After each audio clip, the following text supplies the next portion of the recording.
From the coast to the mountains of Demarest and Rabun County, where a farming family is raising a herd of American Wagyu and catching the eye of Georgia's top chefs. These special cattle have quite a home. Nestled in these rolling hills of Rabun County, Georgia, they are raised with care by a tight-knit family who know them quite well. The American Wagyu reside on over 200 acres here in Demarest, Georgia, and just over the border in Otto, North Carolina, the Russell family is completing their dairy and creamery operation.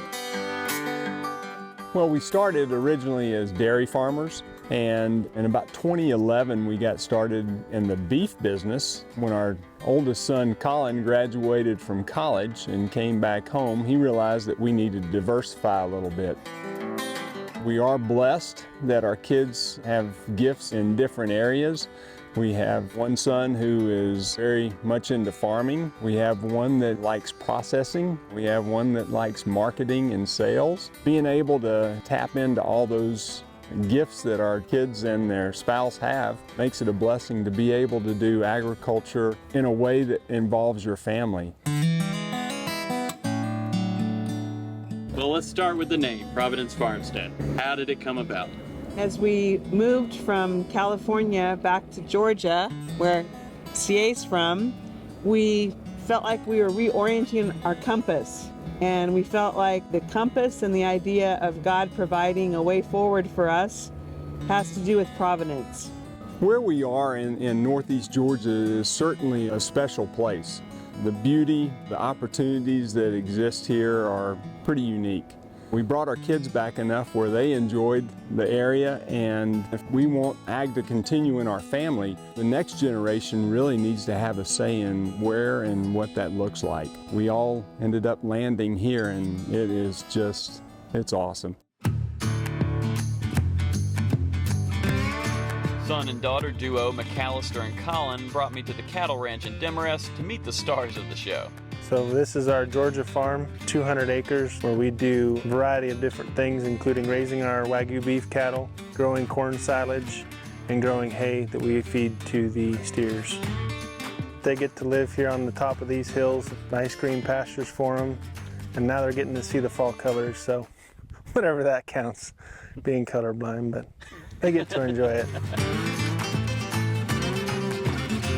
So there's Japanese Wagyu, which is what they call full-blood Wagyu. And then there's American Wagyu, which can be a F1 cross between Wagyu and a different American breed of cattle. So what we do is we breed Jersey dairy cows with full-blood Wagyu genetics. They cross and we have what we call F1s, or American Wagyu. So if you look at the Wagyu here, you're gonna see that they're a little bit tighter ribbed, smaller animals, not so big, puffy like a typical beef cattle you'd see. The reason that is because the Wagyu are a lot smaller breed naturally, so these guys are not going to be as big or as round as a typical Angus beef cattle would be. But the quality of the meat's still there. It's not just the fillets that you have here. You're trying to use as much of this cattle as possible. Yes, the great thing about Wagyu is every steak and cut of meat is something that you can make use of. It is so tender and well marbled throughout the entire animal. When we talk to our butchers, they've never seen a top round that has marbling in it. We're trying to pull as much as we can off of these cattle because it's valuable. That's why we like to partner with chefs that are looking to do something different in their kitchen besides just serve, their center cuts. Because there's only a small percentage of center cuts on a carcass, and there's a lot more to be made useful. Of course, one American Wagyu star here seemed to shine a little brighter than the rest.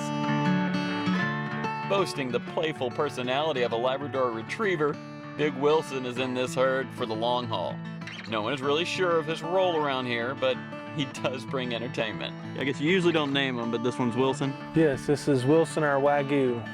He is one of the most docile animals we have on the farm here. He's good if you ever want to come by and pet him. He's always up for a good pet. He's pretty good. He got me good this morning. He headbutted me real good. You're kind of egging him on. Oh yeah. Just saying. Well, so that's your buddy. Don't act like you don't know what you're doing. You're in all sorts of photos. You don't understand our relationship. See, look at that. He's all right. So you find different personalities in these. Oh, for sure. Those red ones are crazy. They are antagonizers.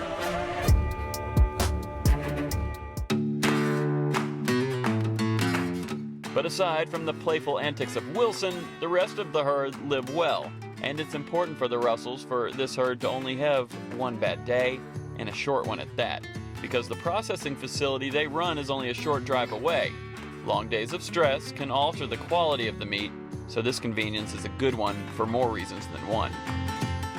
Right now, this is what they call a dry age. This is where the carcasses hang for 10 to 14 days before getting cut. And this is something that small processing facilities have the unique opportunity to do, because most beef that gets processed in the U.S. gets slaughtered and cut within 24 hours. We get 2 weeks to hang, which adds extra tenderness to the meat and flavor as well. Our beef that is hanging right here, we retail it at different retail locations in Northeast Georgia and North Carolina. And we also retail here at our processing facility, Raven Gap, Georgia, right off 441 off Kelly's Creek Road. One thing I like to mention too, it's a humbling experience being on the producer side where you have dedicated so much of your time and energy to raising these animals. For us, it's really important that the sacrifice they're making matters. And that's why whenever I'm taking up the role of selling our beef, I want to make sure I do a good job, because I want to honor the animal that my family has helped raise and make use of the whole animals. This is my office. Since we're trying to make use of the whole animal, it's hard to sell all parts at once. So here is where I keep all the back stock until I have, 45 pounds of flank steak that a chef would like to run for a special at the restaurant. We also have other cuts that, we don't typically sell a lot of, like our hearts that we will eventually be selling, but we just keep them here until we can find the right outlet for them. Let's look at some of these ones you like the flank steak. Tell me what we're looking for here. So this is my favorite steak. This is a flat iron. It comes from the chuck, which is the front part of this carcass. And it is a big roast that has a tendon that runs through the center that makes it really chewy. But our butchers are able to fillet that tendon out and make two really gorgeous steaks with really beautiful marbling. And it cuts like with a butter knife. It's actually the second most tender cut on the carcass behind the tenderloin, but it's got great flavor. It's delicious. So I'm putting that for you to go home with. All right. So here we have a ribeye, and what we're looking for is what we call intermuscular fat. And that is the distribution of fat throughout. And we really appreciate the fact that it's nice and fine and thin. Well, we got some good skirt steaks. Those are super yummy for fajitas. We get an outside and inside skirt. This is the outside skirt. The outside skirt is wider and a little more red. The inside skirt's thinner and a little darker in coloration. And then this is the flank steak, also very yummy. Oh, that's perfect. So this is the ossobuco roast. It's basically the shank on the carcass, and it's got the bone and the bone marrow that cooks in that makes it really nice and tasty roast as well. Building strong partnerships, and local ones at that, are important to the Russells.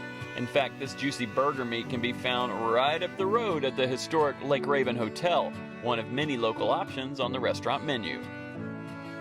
Every member of this family plays a vital role in keeping this ambitious meat and dairy operation in order. The Russells aim to do it right, do it well, and most importantly, do it together.